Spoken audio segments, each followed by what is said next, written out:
I've been reading stories on here for a while now, and figured I'd post my own. I had to get my brother to help me recount this as I was 12 at the time. This happened about 6 years ago. As stated, I was about 12 and my brother was 26 at the time. My brother had been serving in the US Army for several years when this happened, and was deploying to the Middle East on his second deployment if I remember correctly. Also of note was that he is a Green Beret, and had recently, 3 or 4 months prior to this trip, completed the Army Special Forces qualification course, and by then, was an active duty SF engineer sergeant. Definitely not someone you want to mess around with. Given that we both grew up with a passion for the outdoors, he thought it'd be nice to take me on a backpacking trip in northern Alabama, before he left for 9 months. The trip had gone smoothly up until the third night when we were camping out. Around 8 p.m., we had our camp set up, eaten dinner, and were sitting by the fire talking about typical boy shit. Guns, girls, etc. For some reference, our spot was about 50 yards from a large stream, and about 50 yards downhill adjacent to the large path. Our camp, the stream, and the path formed a triangle of sorts.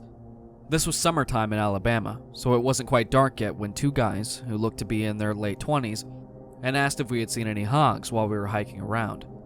Given that this is rural Alabama, we actually had seen some farther into the wilderness area and told them so.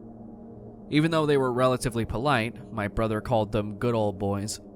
I got a seriously creepy vibe from their dirty clothes, greasy hair, scraggly facial hair.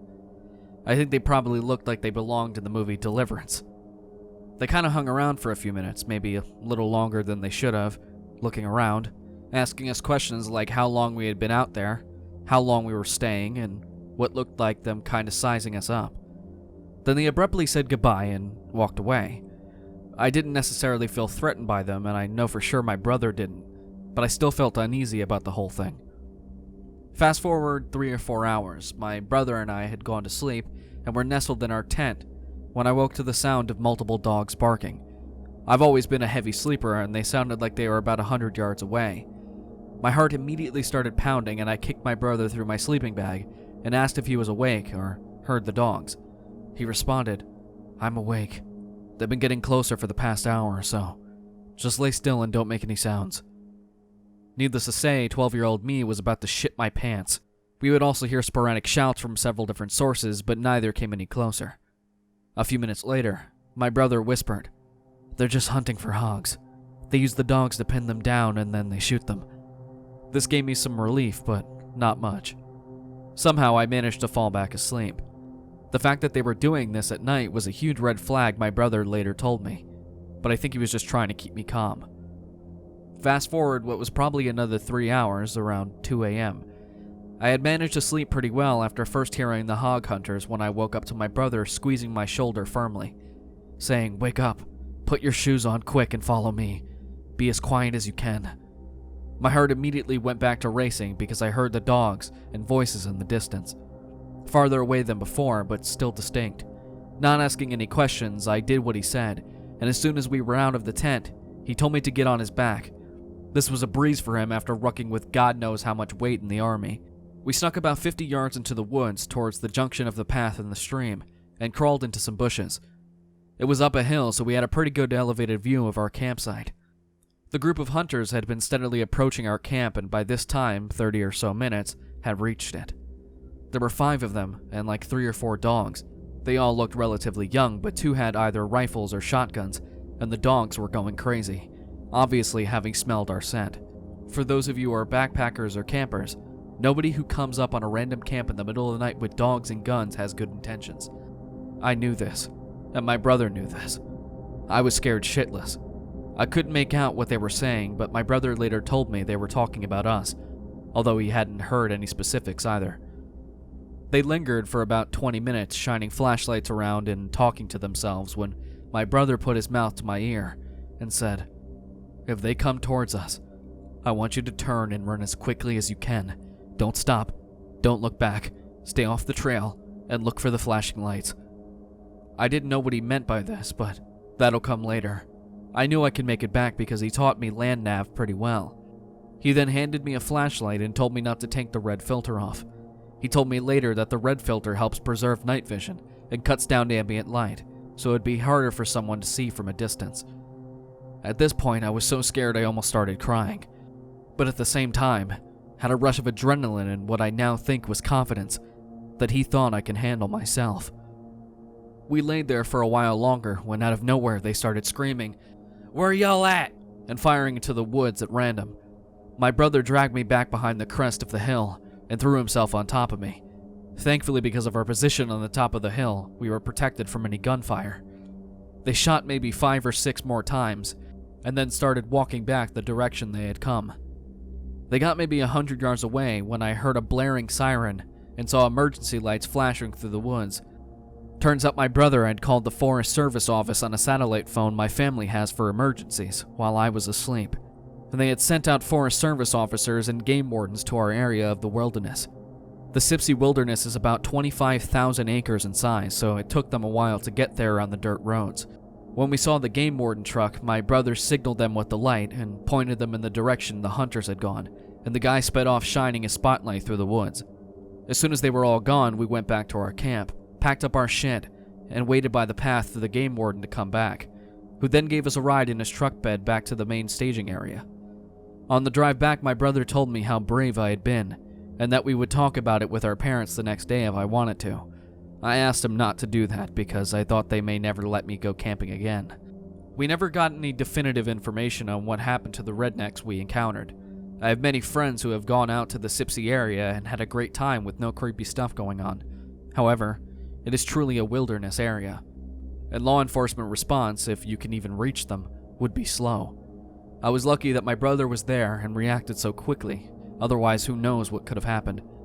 We also got lucky that whatever their intentions were, they either reconsidered or lost interest. I will note that when they left our camp, the game warden showed up pretty soon afterwards, but I didn't see what the guys and their dogs did. If I remember correctly, they headed in a direction parallel to the stream, away from the trail and accessible to any kind of vehicle. Maybe the warden continued on and took another trail to try and cut them off. We waited around 30 minutes for him to come back, and he said there were other officers out looking. There are only so many paths that you can take a truck or quad bike down, so any thorough search effort would also have to have been done on foot.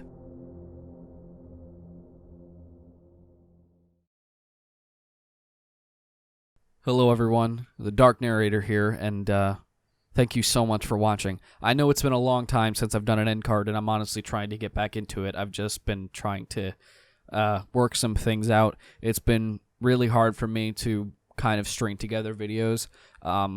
It's not really lack of motivation as so much. It's just like I have a lot of things that I'm trying to get, I guess, ready in my life. Just right is more of the right word. Right instead of ready. But I wanted to start off maybe the comebacks of end cards with a very good reason for one. And that would be that we have just hit 2,000 subscribers. And honestly, just saying that is fucking absurd. Like, I don't even know what to say. I've said thank you so many times for pretty much every milestone we've ever hit. I haven't really mentioned the ones between the 1,000 or the 2,000 because it's basically like repeating myself. So I wanted to really start doing it if we ever hit big milestones, which honestly I didn't think we were going to hit this quick. But I looked the other day, and it said we were only 10 away, and we hit it within that day after me posting the picture on Twitter. Like I said, I just want to thank you guys so much because the last 2 years of being the Dark Narrator have been the craziest I have ever experienced, not just with the Dark Narrator channel in general, just like the people I've met and the things I've gotten to do. I recorded my first audiobook. I got to do voice acting for gaming because of this channel. I met my girlfriend through this channel. So without this channel, I wouldn't have really anything in my life that I have now, and wouldn't have had those experiences, and wouldn't be able to grow as a person without you guys. I truly mean that in the most, like, heartfelt way possible. You guys and this channel are everything to me, and I wouldn't have so many things without you guys and without this moniker that I carry now. And I just am so grateful for every single one of you, and I hope we get to do this forever, because this is the best thing in my life, besides my girlfriend, of course. Which, like I said, this channel is the reason that she's even in my life. Without her, I wouldn't have met. Without you guys, I wouldn't have met her. So, I want to do something for 2,000 subscribers. I just have no idea what to do. So if you guys maybe can leave some comments or send me a tweet on Twitter or whatever, or if you see that I'm posting something in the discussion tab with like pictures or something, you can suggest something.